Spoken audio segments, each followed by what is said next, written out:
मनासारखी नोकरी मिळण्याकरता किंवा इंटरव्ह्यू क्रॅक करण्याकरता आज एक साधा सोपा उपाय सांगायचा आहे. अर्थात आपले प्रयत्न खूप महत्वाचे आहेत, कष्टाला पर्याय नाहीये, तो भाग वेगळा. पण जर समजा तुमच्याच प्रयत्नांना अध्यात्माची जोड हवी असेल तर त्यासाठी एक साधा सोपा उपाय सांगायचा आहे. लाल किताब ही एक अभ्यास करण्याची पद्धत आहे ज्योतिषशास्त्रामधली, त्यातला उपाय सांगायचा आहे. 7 महत्वाचे जे ग्रह आहेत त्यांना 7 वेगवेगळ्या प्रकारची धान्य रिप्रेझेंट करतात. काय करायचंय तुम्हाला, कोणतीही 7 वेगवेगळी धान्य निवडायची आहेत आणि ही वेगवेगळ्या पुड्यांमध्ये कागदाच्या तुम्हाला गरीबाला गरजवंताला दान करायची आहेत बुधवारी.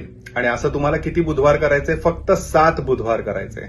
तर 7 बुधवारी 7 वेगवेगळ्या प्रकारची धान्य कोणत्याही गरीबाला गरजवंताला दान करावीत आणि कोणत्याही जवळच्या मंदिरामध्ये, कोणत्याही देवाच्या जवळच्या मंदिरामध्ये किंवा तुमच्या इष्टदेवतेच्या मंदिरामध्ये जाऊन एकदा नमस्कार करून प्रार्थना करायची आहे. बास. हा 7 बुधवार प्रयत्न करून बघा उपाय. शिरीष कुलकर्णी, श्री श्रद्धा ॲस्ट्रोलॉजी.